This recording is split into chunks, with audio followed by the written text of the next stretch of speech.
El proceso de transición entre el gobierno de Guillermo Lasso y de Daniel Noboa continúa. Este lunes 23 de octubre, Alfredo Borrero y Verónica Abad, vicepresidente saliente y electo, mantendrán su primer encuentro. Esta es la entrevista de Fausto Yepes, hoy con...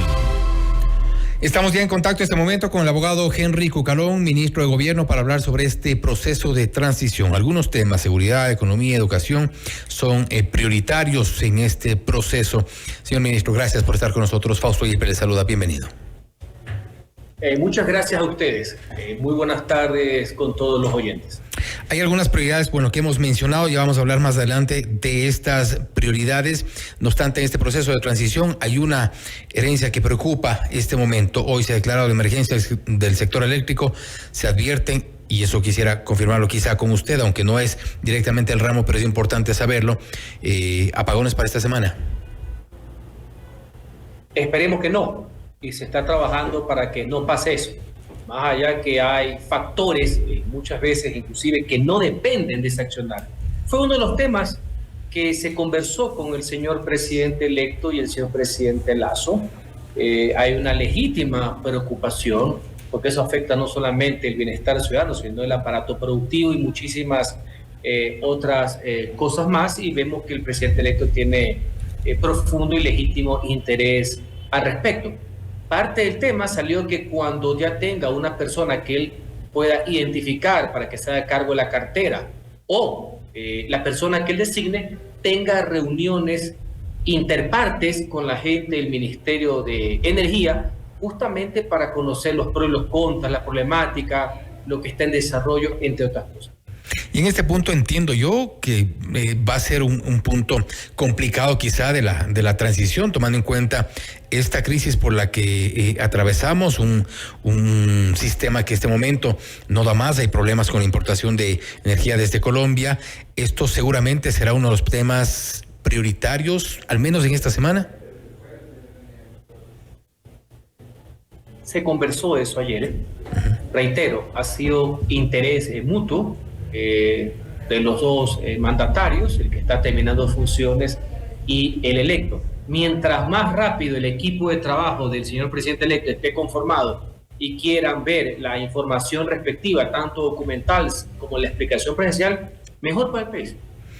Ministro, ya en otros temas, usted ha dicho que es fundamental que el presidente electo tenga un profundo conocimiento de los temas prioritarios del país, como la seguridad, que entiendo yo también es la principal preocupación, además de los ecuatorianos. Él ha planteado una reunión urgente con el Consejo de Seguridad Pública y del Estado. ¿Cómo avanza en ese tema de seguridad este proceso de transición? ¿Cuáles serían los puntos, digamos, prioritarios, principales y que deje el gobierno? Esa es la mayor preocupación del pueblo ecuatoriano, un problema complejo que el gobierno ecuatoriano decidió afrontarlo, no rehuirlo, no exento de errores, no exento de fallas, pero con una actitud firme de enfrentar no a la delincuencia común, como han querido los simplistas minimizarlo, sino al crimen organizado y al narcotráfico que ha querido apoderarse de la institucionalidad ecuatoriana, tener de rehén al Estado y por tanto atentar contra la vida de todos los ecuatorianos. Por eso la declaratoria de amenaza contra la integridad del Estado del crimen organizado. La intención de siempre del presidente Lasso fue que el nuevo presidente tenga todos los elementos, toda la información de la magnitud del problema, de qué consiste la instancia del crimen organizado, qué es lo que ha hecho la Fuerza Armada y Fuerza Pública, equipamiento, políticas, que es un tema que debe ser tratado como un tema de Estado que trascienda a los gobiernos. Y fruto de aquello, la iniciativa de la convocatoria del COSEPE para que esté el presidente electo fue del presidente Lasso, por si acaso. Muy bien acogida por el presidente Noboa. Hago esa pequeña precisión, yo también vi ese boletín. Nació del presidente, muy bien acogida, y en los próximos días habrá una sesión del Consejo de Seguridad Pública del Estado, que no es el gobierno, donde está el presidente de la Corte Nacional, la Fiscalía, Judicatura, Defensoría, Fuerzas Armadas, algo mucho más integral, no es un típico gabinete de seguridad como los que tenemos varios a la semana, para que de primera mano, inclusive son reservadas, el señor presidente electo pueda conocer la situación, planes, para que él tenga eso y cuando apenas esté ejerciendo el poder, tome las decisiones que él considere convenientes. Hablando de la seguridad, el presidente electo Daniel Noboa entonces recibe un problema por parte del gobierno de Guillermo Lasso, recibe un tema... Existe un problema. Quien lo quiera minimizar o eludir sería una irresponsabilidad. Hay un problema, pero por supuesto, y es de mediano, larga data, enfrentarse al crimen organizado, porque no es una ola delincuencial. Aquí hay carteles de narcotráfico, inclusive hay de por medio la utilización de estos carteles de narcotráfico como brazos ejecutores del asesinato de un candidato presidencial. Hay una guerra declarada que ha dado el Estado, más de 500 toneladas de droga incautadas. ¿Pero un problema que se ha agravado en estos 2 años? ¿Perdón? Es un problema que se ha agravado en estos 2 años porque eso es un poco la crítica, los cuestionamientos. Como muchas cosas que pueden pasar, por supuesto. ¿Cómo no poder pasar? Porque, insisto, mire que soy reiterativo del tema. No es un pico navideño pues, de delincuencia común. El crimen organizado y los carteles le declararon la guerra al Estado ecuatoriano. Ya habrá momento para analizar el por qué se la declararon, por qué la fuerza, por qué en el pospandemia. Muchas cosas que ya los analistas, los sociólogos, los estudiosos del tema podrán determinar, o si también fue una reacción a la acción del gobierno también, ¿no? Pero ¿y ustedes, cuál es la lectura de ustedes dentro del gobierno? La República debe conocer de primera mano e identificar el tema de los carteles, tiene que saber el tema del equipamiento de Fuerza Armada, lo que está llegando, lo que está por contratar, cuáles son los elementos. Ayer, por ejemplo, en un tema importantísimo, y él con la experiencia legislativa que tiene, es fundamental que la Asamblea apenas se constituya, comience y apruebe, ya está en segundo debate por votación. Fue uno de los pocos temas en que todo el mundo estuvo de acuerdo. La reforma constitucional para que las Fuerzas Armadas puedan intervenir directamente en la seguridad de la nación, como nueva misión, como la nueva visión de Fuerzas Armadas, entre otras cosas. Ahora, y quiero insistir un poco en este tema de la seguridad. ¿Cuál es la lectura que ustedes tienen hacia adentro del por qué hubo esta explosión en el tema de seguridad? ¿Por qué esto se recrudeció en los últimos años? Y claro, después, con la imparcialidad del tema, las personas estudiosas del tema podrán sacar muchas tesis, habrá que investigarle. Hay muchos de esos. Uno de aquellos, y es público notorio, uno de los elementos, no todos, porque es un problema complejo, que involucra temas económicos, sociales, entre muchas otras cosas, pero uno fue que el gobierno le declaró también la guerra a ellos, que no pactó, y cuando digo no pactar, no darse la mano, sino que no jugó a la omisión, se enfrentó pues a ellos, les incautó como nunca más antes, los movió a las cárceles, o sea, se tomó una actitud firme por parte de las Fuerzas Armadas, y eso también provocó una reacción del tema. Recordemos, me parece que a veces la memoria es corta, lo que pasó en el mes de noviembre del año pasado, hace casi un año, cuando estos grupos terroristas comenzaron a matar a mansalva a policías que estaban en varios lados, ni siquiera en persecuciones, para mandarle un mensaje pues al Estado, de que ellos son los que mandan, no lo público. Entonces sí, esa es la nueva realidad del Ecuador, no es la de los 90, ni la de los 80, ni los 2000, y no caben analogías baratas. Ese es el problema que tenemos por múltiples razones, por omisiones a lo largo de los años, entre otras cosas, o legislaciones, vaya usted a saber muchas cosas, y ese es el problema, y eso es lo que ahora, como soy propositivo y soy optimista, es lo que ahora el gobierno ecuatoriano, el nuevo, la sociedad, el Estado, en su conjunto, tiene que haber una unidad de propósito, porque este es el tema que nos tiene que unir. Muchos otros podamos ser motivo de divergencias, etcétera, y eso es normal en democracia, no hay por qué tomarlo mal. Pero este es el que nos tiene que unir a todos los sectores de la sociedad para poder enfrentarlos de mejor manera. Esperamos, ojalá que se unan todos los sectores de la sociedad, pero una vez que han sido gobierno, que han sido poder, ¿les queda algún sabor amargo, alguna especie de sensación de deuda con los ecuatorianos con el tema de la seguridad? Siempre habrá. Por supuesto, son procesos inacabados. Recordemos que el gobierno, como todos, fue elegido para 4 años. No crea que es una coincidencia, más allá de lo problemático que puede ser el sistema de contratación y tantas cosas, que casi todos los equipamientos están llegando entre el segundo y el tercero.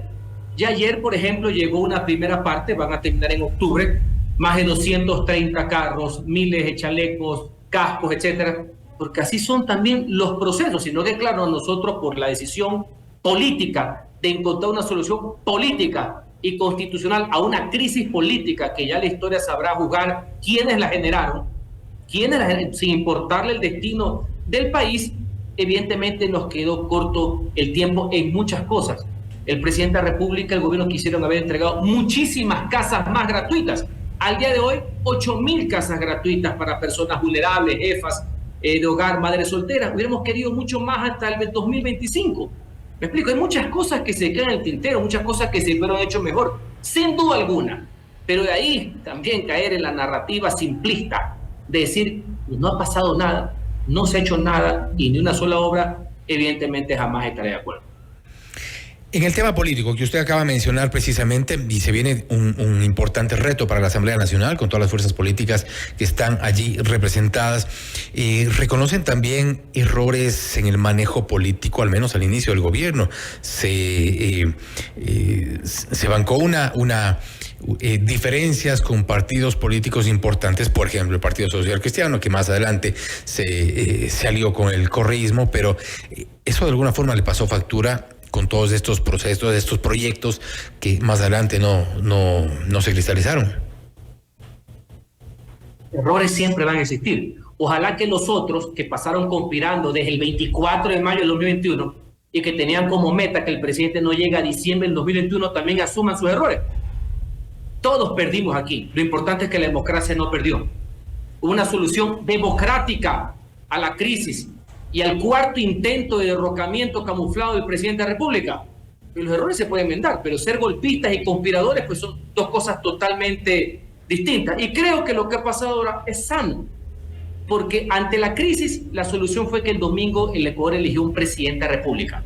Si hubiéramos seguido pues ese sendero, le apuesto que hubiera habido hasta un presidente interino que ya los titiriteros que tenían ahí lo tenían, porque ha sido Saquicela, por poner un ejemplo. Así que esta solución fue la mejor para todos. Eso lo aquilata el pueblo ecuatoriano. Y con relación a lo que pasó en mayo, sin eso que yo no estaba en el gobierno, pero también le puedo dar mi reflexión. Pero por supuesto, ante los partidos que quisieron llegar a acuerdos, el problema no es con quién llegas al acuerdo. La pregunta es, ¿para qué el acuerdo? Y se lo digo yo, que fui 8 años legislador. ¿Para qué era el acuerdo? ¿Qué acuerdo de la impunidad? Y en últimos casos el presidente de la República adoptó una decisión legítima de no querer llegar a un acuerdo con una agrupación política. Y la otra se sintió aludida. Y mire todo lo que pasó. Y encontraron el pretexto perfecto. Yo algo sé y algo he leído por ahí, unas 2 líneas a lo largo de mi vida de la historia política del Ecuador. Así que el baile iba por otro lado. Sino que tengo entendido que lo adornan para encontrar un justificativo de sus inconfesables actitudes. Sabemos, señor ministro, que tiene una apretada agenda. Quiero cerrar nada más con estos 2 temas que creo que son importantes también. Parte de de algunos de los cuestionamientos que se ha hecho también a la gestión del presidente Guillermo Lasso. El tema del empleo, que no se ha logrado consolidar tal como se esperaba en algún momento, y también esta nueva oleada migratoria. 2 temas que tendrán que enfrentar el nuevo gobierno del presidente electo Daniel Noboa. Bueno, sí aumentó el empleo. ¿No se aumentó como se pudo haber querido, se propuso? Sí, por supuesto. Hay muchísimas variables por las cuales no se puede hacer, entre otras, ya que usted lo vincula a lo político y tiene mucha razón. El Ecuador lo quisieron paralizar pues el día 9 de enero que comenzó esta tramoya para derrocar al presidente de la República. ¿Usted se acuerda qué pasó a partir del 9 de enero, lo que pasó en febrero, con los anuncios todos los días de que había un levantamiento para derrocar al régimen? Porque el juicio político del Congreso, ese era un efecto distractor, que después no les quedó otra que avanzar cuando no hubo ningún levantamiento. Que ya sabemos en qué consistía el levantamiento: destrucción de las ciudades, principalmente la capital de la República, pérdidas por $1.000 millones, básicamente al sector privado. Entonces, este constante problema de tratar de derrocar a un régimen porque le cae mal el presidente de turno, obviamente no favorece pues el ambiente de estabilidad que se necesita, pero sí se creó decenas de miles de empleos. La meta hubiera sido muchísimo más. Sí, queda eso como un problema. Y en cuanto al tema de la migración, es un fenómeno global, vive toda América Latina. Recuerdo, la semana pasada nos reunimos con el alcalde de Nueva York a explicar la situación, que es algo lamentable, es algo doloroso, sí, pero tiene efectos mucho más profundos y variables mucho más profundas que solamente el tema que tiene que ver con el accionario. Y aprovecho para decirle de pasada algunas cosas. Yo entiendo las críticas más que nadie. Yo soy un demócrata y hay que aprender a recibirlas. Pero también los relatos son, ya ahorita, ya vi, ¿no? Ya chequearon, no digo ustedes, digo ya, el gobierno que endeudó más al país. Yo no sé qué números están viendo. Si el gobierno bajó la deuda, hubiera querido bajarla mucho más, por supuesto, pero la bajó. Y ya es bastante en nuestros países no haber aumentado la deuda, y peor, de forma onerosa como hicieron los otros. No, que el gobierno está dejando el déficit fiscal más alto. Mentira. Si se bajó, si hubiera querido bajar más, por supuesto. Entonces aquí también hay una guerra informativa de posverdad que ha golpeado mucho, evidentemente, al gobierno, pero habrá que ir aclarando y precisando poco a poco. ¿El mayor error que ustedes reconocen? Hay muchos. Al principio tuvo mucho que ver la comunicación. Yo me he dado cuenta estando del otro lado. Por eso, en vez de quejarme, quise venir y ayudar y aportar a mi país. Señor ministro, gracias nuevamente por haber estado con nosotros. Gracias a ustedes. Un gusto haber compartido. Gracias, un gusto también. Ha sido el abogado Henry Cucalón, ministro de Gobierno, hablando sobre este proceso de transición. Ha hablado sobre una de las principales preocupaciones, que será sin duda, ha sido el principal tema de conversación entre los presidentes saliente y entrante, que es la seguridad en el país. Temas económicos también relacionados al empleo, y reconociendo desde el gobierno algunos de los errores en este corto tiempo de gestión. Esto es Notimundo Estelar, siempre bien informados.